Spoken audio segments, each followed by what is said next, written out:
My name is Anne Fleur Kortekaas, and I'm an assistant professor at the VU here. Well, it was already mentioned by Melanie in this session, but together with Melanie, Martijn and Rukia and many others also from Maastricht University, I study the catch-up programs that are currently implemented in the Netherlands.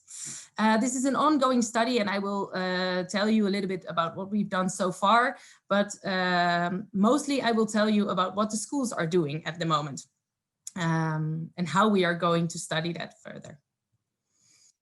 A bit of a delay in my slides. Yes. Well, every evening after dinner, my children vote for that day's statements on the Dutch news for children. And last week, they asked their viewers to vote whether they were worried about falling behind in school because of Corona, because of COVID.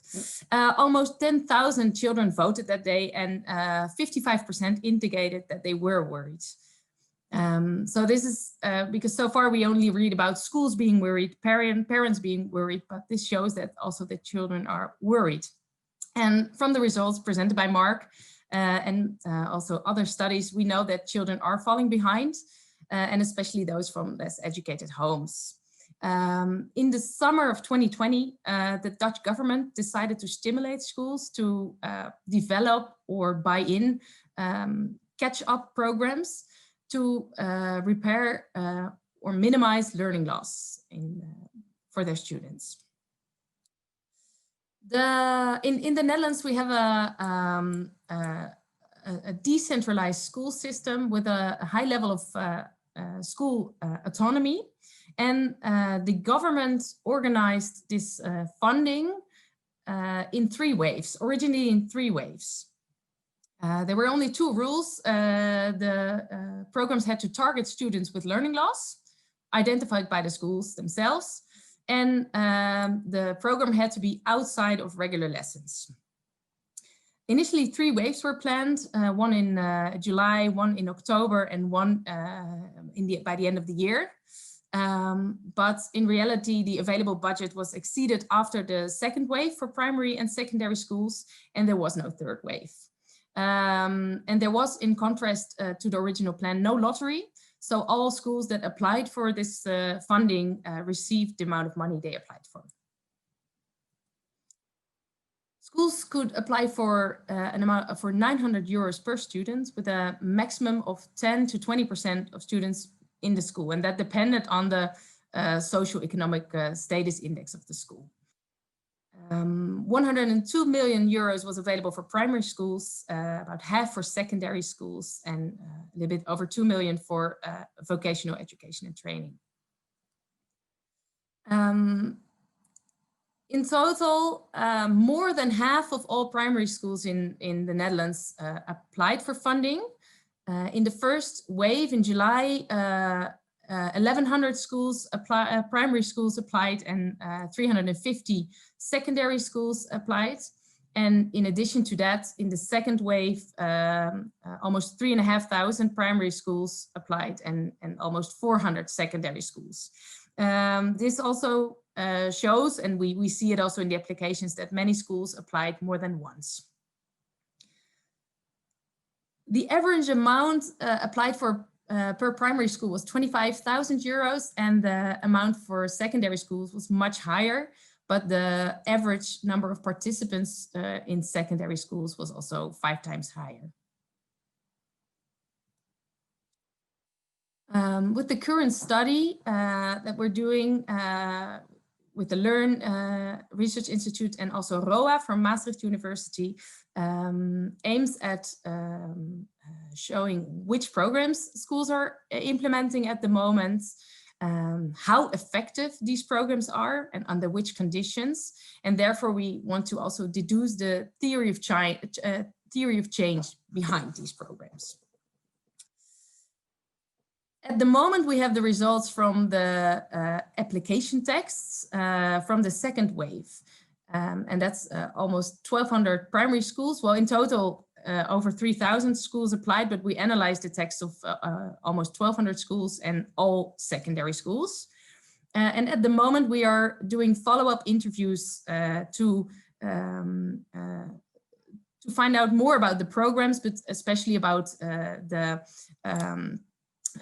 why schools made specific choices, why they selected, how they selected participants, and what are, according to the schools, effective elements, for whom, what are the intended outcomes, and how are they evaluating these outcomes. And we are doing that now by interviews. We are very ambitious, and we want to more closely study almost 500 primary schools, but we are still working on a way to do this efficiently. And there will also be a case studies following a selection of schools. And simultaneously, we are measuring the effectiveness of the program in terms of school outcomes, school performance, and social emotional well-being. On the short term, we are sharing good practices. And we know that schools are, well, in the summer, we made a literature review on evidence-based programs or program elements. We used the excellent learning and teaching toolbox from the Education Endowment Foundation as an international, the most important source for that. But we made it more applicable to the Dutch schools, and we deduced programs for them that, or we identified elements of the programs that were evidence-based and stimulated them to use them in their applications. And we notified them that there are also more durable options, for example, investing in teacher professionalizations, parental engagement, and we hope that for the second wave, we held webinars for them, and we hope that in the second wave they would actually do so. And I will show you later on. I have some good practices that some schools did. We keep on sharing these good practices, and on the longer term, we aim to deduce effective elements to repair learning loss and to identify the specific conditions under which they are effective.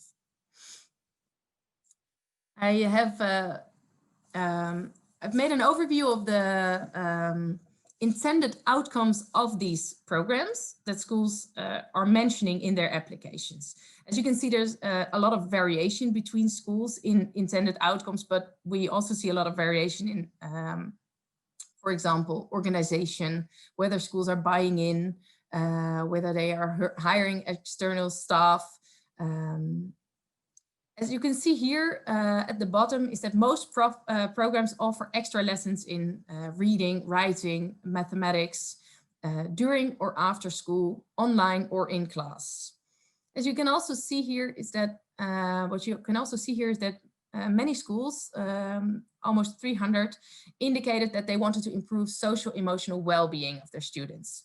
This was sometimes related to the situation at home, for example, parents who lost their jobs, homes with many children, parents that are unable to offer support with homework. And schools also wanted to improve motivation for schoolwork, strengthen the connection with school and classmates, or offer more individual help for children, for example, with behavioral problems. This is an overview of the primary education applications, and in secondary education we also see that most programs aim to improve performance on core courses, especially math and Dutch language. We also see a comparable percentage that aims to improve social emotional skills and well-being.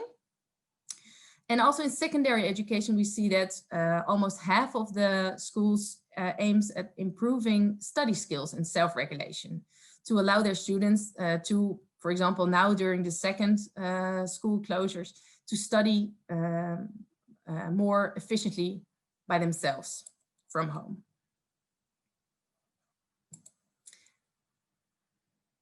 Here you can see the type of programs.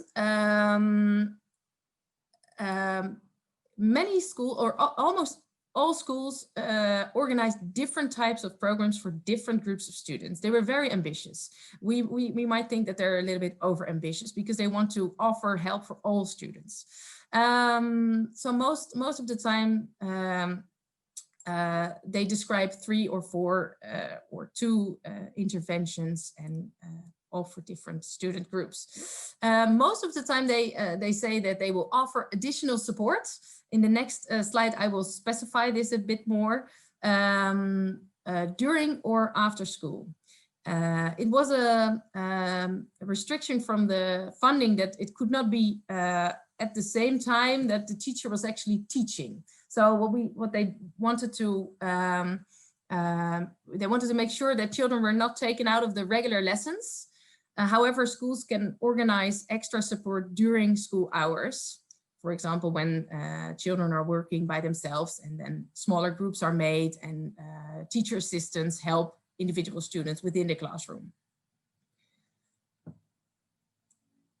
Schools developed all kinds of programs, and here you can also see that many schools invested in new materials, for example, to improve verbal fluency and reading. What kind of programs were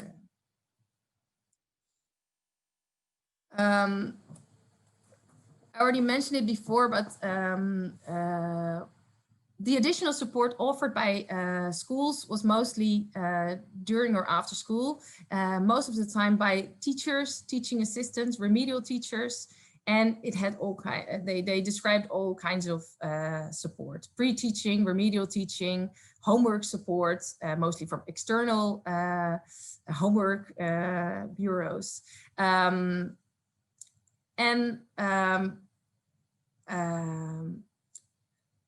in the literature review that we made in the summertime, we also told schools that it's, of course, best to have your own teacher helping you out. And it's second best to have another a teacher, but someone who had teacher schooling to help you out. And that it's but that it's also effective to have a student helping you out, although it's less effective. And we see that this is at the moment the main problem, that these plans, they were the capacity of the schools at the moment is under pressure. Teachers are sick, teachers are at home. It's very hard to execute the the programs.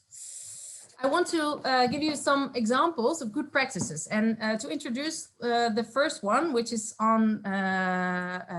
focused on improving parental engagement. I want to tell you a little bit about the study by Thijs Bol from the UvA.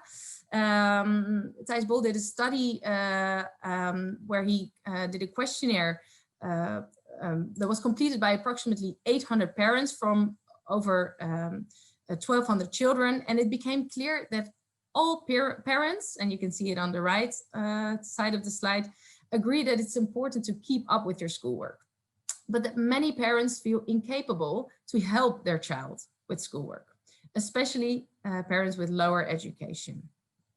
And schools, on the slide, 2 slides before here, you can see that parental engagement is the focus of 10% of the applications in primary schools. This is one of the, this is one of the applications that we analyzed, where a school says, okay, the current situation in our school is that many children are at risk for educational disadvantage, for example, because of their of the parental education, their country of origin, or their financial situation at home. They identify that the main problems are that the parents lack proficiency in Dutch, and that there are cultural differences that cause problems between the teacher and the parents, which impedes the learning and is very time consuming for the teachers. So they use the funding to hire specialists to bridge the gap between teachers and parents. And they specifically aim at recognizing and respecting the population's values and needs by making more regular visits to parents, offering guidance at home, and where necessary refer to other experts or authorities, and to develop for groups of parents education programs to improve parental engagement. This is an example, I think, that is a sustainable program because it also has the potential of a spillover, because by having a more, because the teachers actually don't have to invest as much time in these parents or children and parents, which can have a positive effect on the whole class. Another example, this is a very ambitious school. They have as a main focus the digital infrastructure. Firstly, they want to improve teacher skills, digital skills from teachers, and also their online teaching skills. So they identify two problems here. They want to hire professionals to give a training for the use of the device, Apple in this case, and also train 2 of their own teachers within each schools to become online teaching specialists. Beside this, they want to improve the digital literacy of their students, and they invest in materials and teacher training. They offer extra classes in math and reading and spelling for specific students, and they want to they buy hardware and software for those students who lack the necessary materials. Personally, I'm very happy when I read this. The third and the last one I want to share with you is another approach that we also see in quite some schools. It's more an individual program where they say, okay, we have children, pupils with different needs, and they recognize that they are didactic, but also social emotional, and they develop 6-week programs here that are monitored closely by the teacher or remedial teachers within the school, and they offer these children extra support, extra lessons, but also buy new materials here, learning games, math, reading and spelling, and they also include the parents. So they train them how to use those games, and they involve them in the actual individual programs. All right. I'm almost at the end of my talk, but I want to take a little bit of time to talk about the considerations that we can make when catching up. Because this kind of funding, schools are quite enthusiastic because they can be very flexible here. They can spend it as they see fit. And it allows them to adapt to local context, to the current school closures, to the needs of their parents, teachers, students, and build on existing partnerships. This is different from previous funding in the last years. So I noticed that schools are very happy about this. Also, the framework allowed schools with many vulnerable students to apply for extra funding, and we know also that they did. In the beginning, they were a little bit scared that only schools with with teachers or that had time to write an application would apply, but the analysis from the second wave shows that actually most of the schools that applied for this are those with many vulnerable students. It allows for spillover effects, and it allows schools hopefully to build, evaluate, well, it needs them to, it requires them to evaluate their programs a little bit, and hopefully it builds evaluation capacity for the future. However, it's already hard to reach children, especially children from less educated homes for such programs, and the voluntary nature of these programs might be a risk here.